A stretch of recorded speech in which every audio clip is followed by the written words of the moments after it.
Comment rester motivé quand on écrit un roman? Aujourd'hui, vous êtes peut-être insatisfait ou insatisfaite de la façon dont vous écrivez. Vous avez peut-être un tas de premiers jets inachevés dans vos tiroirs. Ou peut-être que vous avez beaucoup de peurs et de doutes qui vous viennent quand vous vous mettez à écrire. Alors, comment vaincre tous ces obstacles qui nous empêchent d'écrire? Bienvenue dans cette nouvelle vidéo de ma série Écrire un roman, par quoi commencer? La série de vidéos très enthousiaste où je vous explique qu'écrire un roman, c'est long, c'est fatigant et c'est difficile. Aujourd'hui, nous allons voir que c'est aussi déprimant, mais je vous rassure, ça fait 16 ans que j'écris et je ne m'en suis toujours pas lassée. Avec le bon état d'esprit, vous pourrez surmonter toutes les difficultés. Salut à tous, je m'appelle Astrid, bienvenue sur ma chaîne où j'aide les auteurs de romans à aller au bout de l'histoire qui leur tient à cœur et à écrire un roman dont ils seront fiers. La plupart des auteurs doutent absolument tout le temps.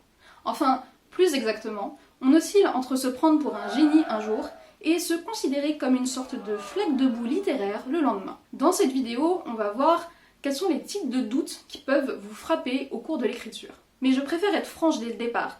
Je ne vais pas vous aider à supprimer toute forme de doute ou d'incertitude.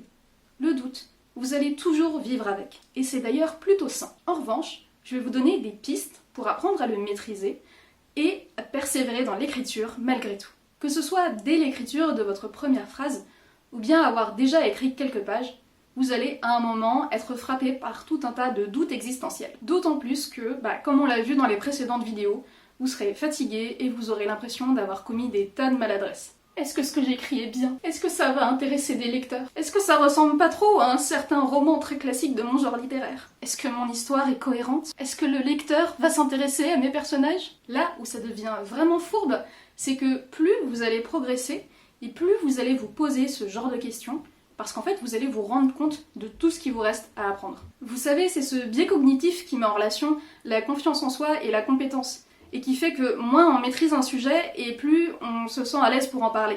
Et bien vous, c'est l'inverse. Vous développez vos compétences d'écriture et vous doutez comme jamais.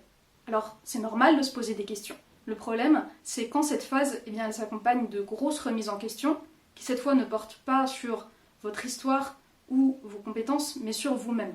C'est le fameux syndrome de l'imposteur. Vous allez vous trouver nul, déprimé, vous dire que vous n'êtes bon à rien, que personne ne vous lira jamais, et qu'il vaudrait mieux tout arrêter. Mais ne renoncez pas. Oui, l'écriture, c'est difficile. Non, vous n'allez sans doute pas produire un chef-d'œuvre du premier coup. Ça va demander du travail, mais ça n'a rien d'insurmontable. Vos compétences d'auteur et vos histoires, vous pourrez toujours les améliorer. Alors, comment reprendre confiance en soi quand on écrit? Je vais vous proposer plusieurs pistes. Tout d'abord, identifiez d'où vient le fond de votre problème et ce qui vous bloque le plus quand vous vous mettez à écrire. Est-ce que c'est une question de temps, de disponibilité, d'énergie, de concentration, de compétences? Tant que vous n'aurez pas une compréhension claire de ce qui vous bloque, eh bien vous ne pourrez pas agir pour corriger le problème. Deuxièmement, considérez vos doutes comme une force. Comme je l'ai dit tout à l'heure, les personnes qui ne doutent jamais d'eux-mêmes, c'est souvent des personnes qui n'acceptent pas la critique et ce ne sont pas forcément les plus compétentes. Donc, quand vos doutes vous amènent à vous questionner sur la qualité de votre intrigue ou de la caractérisation d'un personnage, eh bien voyez ça comme une boussole qui va vous aider à identifier les points sur lesquels vous devez progresser. Troisième point, surtout, persévérez et gardez courage. C'est en écrivant qu'on apprend à progresser. Chaque scène que vous allez écrire, réécrire, relire, corriger et retravailler va vous amener un peu plus loin sur le chemin de l'écriture. Si vous n'êtes pas satisfait de ce que vous écrivez aujourd'hui, relisez peut-être ce que vous avez écrit il y a 6 mois, 1 an ou 5 ans, et mesurez le chemin que vous avez déjà parcouru. Quatrièmement, demandez à des personnes bienveillantes de vous donner leur avis sur vos textes, à la fois des conseils pour vous améliorer, et des encouragements aussi sur ce que vous faites bien. Quitte à affronter la critique, autant la demander à des personnes en qui vous avez confiance. Et vous serez peut-être surpris du résultat. Cinquièmement, comparez-vous aux autres. Oui, c'est bien ce que j'ai dit. Relisez des livres que vous n'avez pas du tout aimés, et dites-vous que vous pouvez faire beaucoup mieux. En tant que Français, critiquer des trucs, c'est souvent une activité qui nous plaît beaucoup.